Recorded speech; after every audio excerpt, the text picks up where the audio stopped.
Video பார்க்குற எல்லாருக்கும் வணக்கம். இது உங்கள் ரெஸ்லிங் கிங் தமிழ். நான் உங்கள் ரகுமான். இன்றைக்கும் ஒரு சில ரெஸ்லிங் செய்திகள் டாப்பிக்கை பற்றி தான் நம்ம பார்க்க போகிறோம். WWE ஃபேக்காக ரியலா இதெல்லாம் பற்றினா ஓஞ்சு போயிருச்சு. WWE ஸ்கிரிப்ட் அப்படிங்கிறது நிறைய பேருக்கு தெரியும். இருந்தாலும் WWE ரெஸ்லர்ஸ் பண்ணுற எல்லா விஷயமும் ரியாலிட்டிக்காக இருக்கணும். சில நேரத்தில் அவங்க ஃபேக் மூமெண்ட் மாதிரி பண்ணி WWEயோடைய தரத்தை குறைச்சிருவாங்க. அந்த மாதிரி தான் இந்த வாரம் நடந்து முடிச்ச மாதிரி நேரத்தில் ஆஸ்டின் தியரி பண்ணியிருப்பார். ஆஸ்டின் தியரி பார்த்தீங்கன்னா கையில் ஒரு ஸ்டீல் ஸ்டேர் எடுத்து ஏஞ்சல் டார்க்கனை அட்டாக் பண்ணுற மாதிரி ஒரு சீனு. கரெக்டாக பார்த்தீங்கன்னா அவர்கிட்ட சேர் இருக்கா, அடிக்கிறாரா, எங்கே அடிக்கிறாரு பாருங்களேன், தரையில் அடிக்கிறாரு. ஆக்சுவலி சுற்றி பார்த்தீங்கன்னா ஃபேன்ஸ் எல்லாம் இருக்கிறாங்க, கேமரா இருக்குது, இது எல்லாமே தெரிஞ்சும் தலைவன் தரையிலேயே அடிக்கிறாரு. WWE பார்த்தீங்கன்னா இப்போ முழுக்க பார்த்தீங்கன்னா ஸ்கிரிப்டு அப்படிங்கிறது எல்லாருக்கும் தெரியும். அதுக்காக இந்த அளவுக்கு ஒரு ஃபேக் மூமெண்ட்டா? இதுக்கு பதிலாக அவர் லைட்டாக முதுகில் அடிச்சிருந்தா கூட பிரச்சனை நடந்திருக்காரு, அவருக்கு இன்ஜுரியும் ஏற்பட்டிருக்காது.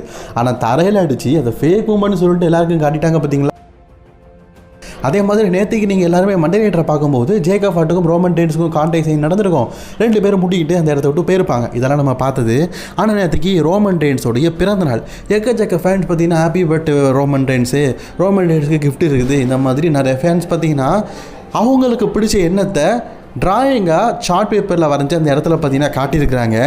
ரோமன் ரெயின்ஸ் இந்த இடத்த விட்டு போனதுக்கப்புறமா, அதாவது நான் சொல்கிறது மண்டே நைட் முடிஞ்சதுக்கப்புறமா இதை டிவியில் டெலிகாஸ்ட் பண்ணலாம். அங்கே இருக்கிற ஃபேன்ஸ்லாம் பார்த்தீங்கன்னா மொபைல் ஃபோனில் வீடியோ எடுத்துக்கிறாங்க. நீங்கள் எல்லோரும் காட்டுற அன்புக்கு ரொம்ப நன்றி. இதை லைவாக என்னால் சொல்ல முடியாட்டாலும் நான் இப்போ உங்கள்கிட்ட சொல்கிறேன். நான் உங்களை எக்னாலஜ் பண்ணுறேன், நான் உங்கள் எல்லாருமே எக்னாலஜ் பண்ணுறேன் அப்படிங்கிறத சொல்லிட்டு இருக்கேன். நிஜமாகவே என்னென்னா நான் தான் உங்கள் எல்லாருமே எக்னாலஜ் பண்ணுறேன். இந்த இடத்துல என்னை கொண்டு வந்த எல்லா ரசிகர்களுக்கும் நன்றி அப்படின்னு சொல்லிட்டு தன்னுடைய நன்றி பார்த்தீங்கன்னா எமோஷனலாக நேற்றுக்கு முடிஞ்சதுக்கப்புறமா ரோமன் ரெயின்ஸ் வந்து ரசிகர்களுக்கு சொல்லியிருப்பார். ரோமன் ரெயின்ஸ் உண்மையிலேயே பார்த்தீங்கன்னா எப்படி சொல்ல, ஃபேன்ஸ் மத்தியில் பார்த்தீங்கன்னா ஒரு ஹேட்டபிள் ரெஸ்லராக இருந்தாலும் அவருக்குள்ளேயும் ரசிகர்களை மதிக்கணும் அப்படிங்கிற எண்ணம் இருக்குது நம்ம தளபதி மாதிரி. இது எத்தனை பேருக்கு தோணுது? மறக்காமல் லைக் பண்ணிக்கோங்க. இதை தொடர்ந்து இன்னும் ஒரு சில ரெஸ்லிங் செய்திகளை பற்றி பார்க்க போகிறோம். மறக்காமல் ஃபஸ்ட் டைம் சேனல் வந்துருக்கோங்க, சப்ஸ்கிரைப் பண்ணிக்கோங்க. பெல் ஐகானை கிளிக் பண்ண மூலமா தினமும் ரெஸ்லிங் செய்திகளை தமிழ் மொழியில் தெரிஞ்சுக்கோங்க. ரெசல்மனியா முடிஞ்சதுக்கப்புறமா பார்த்தீங்கன்னா நான் வந்து ரோமன் ரெயின்ஸை சேலஞ்ச் பண்ணுறேன் அப்படிங்கிற மாதிரி ஓபா ஃபெமி சொல்லியிருப்பார். ரோமன் ரெயின்ஸும் பார்த்தீங்கன்னா வாடா பார்த்துக்கலாம் அப்படிங்கிற மாதிரி சொல்லியிருப்பார். என்னப்பா காத்தையே காணோம். ஏன்னா ரெண்டு பேரும் சேலஞ்ச் பண்ணது ஓகே, அதுக்கப்புறமா ரெண்டு பேரும் நேருக்கு நேர் நிற்கவும் இல்லை, சேலஞ்ச் பண்ணவும் இல்லை. ரோமனுக்கு ஜேக்கப் ஹார்ட் அப்படிங்கிற ஸ்ட்ராங்கான எதிரி கிடச்சாச்சு. ப்ராக் லெஸ்னர் பார்த்தீங்கன்னா ஓபா ஃபெமே வெளுத்து வாங்க வந்தாச்சு. இப்போது ஓபா ஃபெமி வந்து சமீபத்தில் பார்த்தீங்கன்னா நீங்கள் ரோமன் ரெயின்ஸை சேலஞ்ச் பண்ணிங்களா, இது நடக்குமா நடக்காதா அப்படின்னு கேட்டதுக்கு தெளிவான ஒரு ஆன்சரை சொல்லியிருக்காரு. ஆக்சுவலி ஜெனுவனான ஒரு ஆன்சர். அதாவது ரெசல்மனியாவில் பார்த்தீங்கன்னா நான் வந்து ப்ராகை வீட் பண்ணதுக்கப்புறமா ரோமனை நோக்கி வாரேன் அப்படிங்கிற மாதிரி சொல்லியிருந்தேன். ஆனால் ரோமன் ரெயின்ஸ் வந்து அதுக்கான நாள் இருக்குது அப்படிங்கிற மாதிரி சொல்லியிருந்தாரு. ஆக்சுவலி அந்த நாளுக்காக நானும் காத்துட்டு இருக்கிறேன். WWE வந்து இன்னைக்கு ரோமன் ரெயின்ஸ் கூட நீ மோதணும் அப்படின்னு சொன்னாங்கன்னா கண்டிப்பாக அதை ஆயத்தப்படுத்துறதுக்கான தகுதி என்கிட்ட இல்லை. அதாவது ப்ராக் லெஸ்னர் கூட மோததுக்கு கூட எனக்கு தகுதி இல்லை. WWE அதுக்கான வாய்ப்பை கொடுத்தாங்க. பட் ஆனால் ரோமன் ரெயின்ஸ் ஒரு சாம்பியனை எதிர்த்து மோதுற அளவுக்கு என்னுடைய ட்ரெயினப் இன்னும் இல்லை. அதனால் சிறிது நாட்கள் நான் வந்து நிறைய ரெஸ்லர்ஸ் கூட சண்டை போட்டு என்னுடைய டேலண்ட்டை வளர்த்துக்கிட்டதுக்கு அப்புறமா தான் நான் முழு நேரம் சண்டை போடுறதுக்கு ரோமன் ரெயின்ஸ் மாதிரியான பெரிய பெரிய ரெஸ்லர்ஸ் கூட சண்டை போடுறதுக்கு தகுதியான ஆளாக மாறுவேன். அது மட்டும் இல்லாமல் இப்போ ரோமன் ரெயின்ஸ் வந்து ஒரு பிஸியான ஒரு மல்யுத்த வீரர் இருக்கார். அவருக்கு ஸ்ட்ராங்கான அடுத்தடுத்த ஆம்புலன்ஸ் இருக்கிறாங்க, ஸ்ட்ராங்கான ஸ்டோரி லைன் இருக்குது. இந்த நேரத்தில் நான் ரோமன் ரெயின்ஸ் கூட மோதுனா அது ரசிகர்களுக்கு பிடிக்காது. அதாவது சில ட்ரீம் மேட்சஸ் சில ஸ்ட்ராங்கான நேரத்தில் நடந்தால் ரசிகர்களுக்கு பிடிக்காது அப்படிங்கிறத தெளிவாக சொல்லியிருக்காரு. ஏன்ப்பா ஓபா ஃபெமி சொன்னதை தெளிவாக நீ சொல்கிற அப்படின்னு கேட்டிங்கன்னா காரணம் இருக்குது. இப்போ ரோமனுக்கும் ஓபாக்கும் சம்மர் நடக்குதுன்னு வைங்களேன், அது கரெக்டான சுச்சுவேஷன். இப்போ நடத்துனாங்கன்னா அது கரெக்டான சுச்சுவேஷனாக கிடையாது. எக்ஸாம்பிளுக்கு குந்தருக்கும் செத்ரோன்ஸ்க்கு ஒரு மேட்ச் நடத்திருப்பாங்க. இது ரசிகர்கள் மத்தியில் ட்ரீம் மேட்ச். ஆனால் ராங்கான டைமில் WWE பார்த்தீங்கன்னா ரெசல்மனியா நடத்தி அதை சொதப்பி போயிட்டுருப்பாங்க. அதை தான் பார்த்தீங்கன்னா கரெக்டாக பார்த்தீங்கன்னா ஓபா ஃபெமி சொல்கிறாரு. கரெக்டு தாங்க, நடக்க வேண்டிய நேரத்தில் மேட்ச் நடந்தால் தான் நடக்கும். இப்போ ஓபா ஃபெமிக்கும் சரி ரோமனுக்கும் சரி தனித்தனி ஸ்டோரி இருக்குது. சம்மர் ஸ்லாமில் கூட இவங்களுக்கு பார்த்தீங்கன்னா ஒத்து போகிற மாதிரி இப்போதைக்கு ஸ்டோரி இருக்கான்னு கேட்டிங்கன்னா கண்டிப்பாக கிடையாது. ஏன்னா செத்ரோன்ஸ் வேறு ரோமன் ரெயின்ஸை முடச்சி விட்டுட்டு போயிருக்காரு. ஓபா ஃபெமிக்கும் ப்ராக் லெஸ்னருக்கும் இதில் ஒரு வேளை ஓபா ஃபெமி தோற்று போயிட்டாருன்னா ரீமேட்சாக மீண்டும் ப்ராக் லெஸ்னர் கூட கேட்கலாம். பார்ட் 3 பார்த்தீங்கன்னா ப்ராக் லெஸ்னர் கூட விளையாடலாம். இப்படிப்பட்ட பிஸியான ஸ்டோரியில் இப்போ ஓபா இருக்கிறதுனால ரோமன் ரெயின்ஸ் கூட மோதுறதுக்கு வாய்ப்பு இல்லை. மேபி இதை ரெசல்மனியாவில் நம்ம எதிர்பார்க்கலாம் போல இருக்குது. ஒரு மிகப்பெரிய ரிட்டனையும் ஒரு மிகப்பெரிய இன்ஜுரியும் பற்றி பார்க்கலாம். ஃபஸ்ட்டு யாரை பற்றி பார்க்கலாம்? நல்லதுலேருந்தே ஆரம்பிப்போமே. மிகப்பெரிய ரிட்டன் அப்படிங்கிறது பிரான்சன் ரீட். சமீபத்தில் பிரான்சன் ரீட் பார்த்தீங்கன்னா தன்னுடைய சோஷியல் மீடியாவில் என்னுடைய இருரகல ஷேப்பை நீங்கள் பாருங்கள் அப்படிங்கிற மாதிரி தன்னுடைய தலையை மறைச்சி ஒரு ஃபோட்டோ போட்டிருப்பாரு.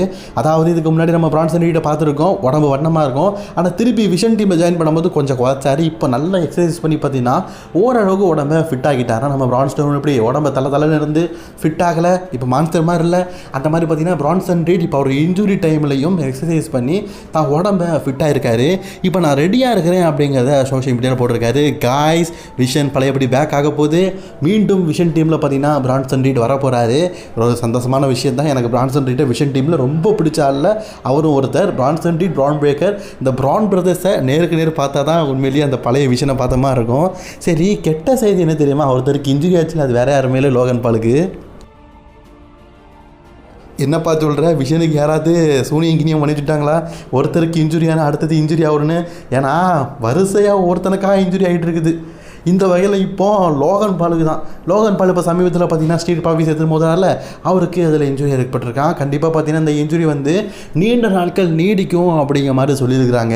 இப்போ என்ன பிரச்சனைனா, லோகன் பால்கிட்ட டாக் டீம் சாம்பியன்ஷிப் இருக்குது. இது தூக்கி எங்கே கொடுக்க போகிறாங்க அப்படின்னு தெரியல. ஒன்று டபிள்யூபிள்யூ பிரான் பேக்கர்கிட்ட கொடுக்கணும், இல்லாட்டா பிரான்சன் ரீட்கிட்ட கொடுக்கணும். எனக்கு தெரிஞ்சு டபிள்யூபிள்யூ பார்த்தீங்கன்னா பிரான்சன் ரீட்டோடைய ரிட்டனை டீச் பண்ணிட்டு இருக்காங்க.